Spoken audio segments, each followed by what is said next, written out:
Hey everybody, it's Jason with Parallel Reality coming back with you today with an article from MRC Newsbusters, America's Media Watchdog, dated April 23rd, and it says, "The posers who think they're the heroes opposing today's Hitler." That's always a fun thing to say, and I'm sure I was demonetized by saying that H word there, even though I'm not monetized in the first place, but still, they'll probably take money from me anyway. I'm kidding. It says, "Is there any political shtick more tedious now than comparing President Trump to funny mustache German guy?" Politico posted an article noting Al Gore did this at a Climate Week event in San Francisco, and Real Clear Politics co-founder Tom Bevan tweeted with a smirk, "Gore says the same thing Democrats have been saying for a decade." Yes, and he's such a, the guy who is a friend to Israel. He's such a bad Hitler. Says the Democrats campaigned heavily in 2024, claiming Trump represented an end to democracy, and they lost the election. But it hasn't slowed them down in the slightest because they're not learning anything. This is the independent fact checkers, with bunny ears around it, who act as a publicity arm of the Democrats, never fact check anyone calling Trump a fascist or comparing him to Hitler or Mussolini or Pol Pot or insert mass murdering dictator here.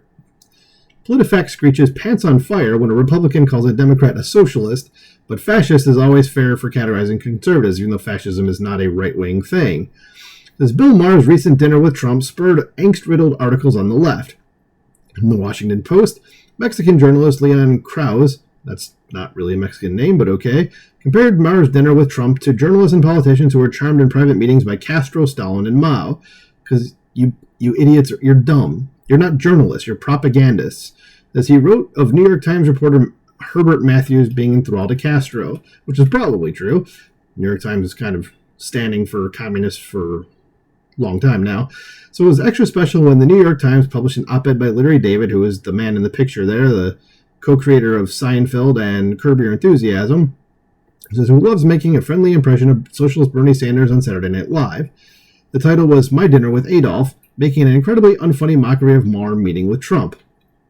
Because Larry David has like stage 4 TDS. It says, in his satire, this poser imagined he saw Hitler laugh. Suddenly he seemed so human. Here I was, prepared to meet Hitler, the one I'd seen and heard, the public Hitler. But this private Hitler was a completely different animal, and I'm definitely going to have like a note on this video from saying, the H word 4 times there.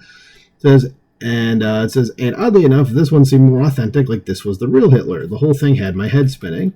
It says, oh, Larry is dizzy, all right, face plant dizzy. It says, what was actually funny was Times deputy opinion editor Patrick Healy explaining why they accepted this drivel. And he said, Times opinion has a high bar for satire. Clearly not, if that was, the way things were going to go. But our mission is geared towards idea-driven, fact-based arguments, and we have a really, really high bar for commenting on today's world by invoking Hitler. But it's never right. It's never a clear comparison. Or it's never like an even comparison. But anyway, so a president who's been a great friend of Israel, as I said, and who's currently withholding federal money for universities with a nasty anti-Semitism problem, is somehow today's Hitler. Yes, he's doing everything that's the complete opposite of Hitler, but he's Hitler. Jesus. Like, this is the level of intelligence you're dealing with on the left. It says, Healy acknowledged callbacks to history can be offensive, imprecise, as this one is, or in terrible taste, as this is, when you are leveraging genocidal dictators to make a point. It says, but he claimed Larry's piece is not equating Trump with Hitler.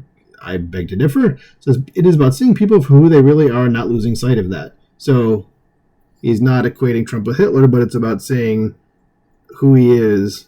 Sorry, I took off my glasses for a second. It's about seeing people for who they really are. So he's Hitler then. I mean, like, do you not hear yourself, sir?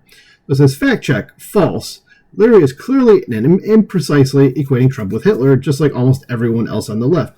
Because, remember, people on the left only seem to understand that only one war has ever happened in the history of mankind, and there's only been one villain. That's it. It's World War II, which should be a hint that, maybe there's been at least one other conflict that's ever happened, and, Germany between 1933 and 1945, with their little funny mustached leader. That's all that's ever happened. There's never been another conflict. There's never been any other villains in history. It's just that one. Okay? And trust me, and I'm going to say it again. I said in other videos, the Nazis weren't even the worst ones.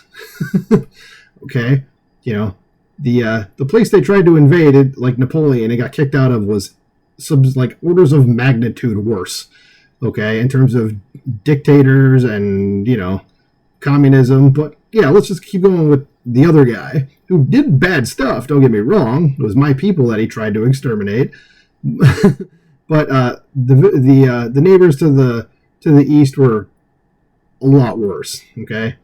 Anyway, it says in a 2020 interview with the New York Times columnist Maureen Dowd, Larry sang the same bitter notes about Trump. It says the man has not one redeeming quality. You could take some of the worst dictators in history, and I'm sure that all of them, you can find one decent quality. Stalin could have had one decent quality. We don't know.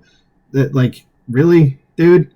I guarantee you Larry David doesn't actually know Trump at all, which would be kind of weird because Trump hung out in those circles. So, and yeah, so you don't come to this conclusion unless you're spending too much time like in an echo chamber. So as many leftists scold each other for humanizing Trump, when apparently the proper thing to do is perennially dehumanize him. They can't normalize Trump by admitting he might have one redeeming quality. They have more hope that mass-murdering Stalin was more redeemable. Then they assert they are the sanest ones, the ones not divorced from reality. Yes, this is Larry David just basically being insane, and I just wanted to bring up that article just to be like, yeah, like, dude, you're like, this is a complete false comparison here, but yeah, we'll just leave it at that. So let me know what you think about this article in the comments below. Please like, share, and subscribe, and I will talk to you soon. Bye.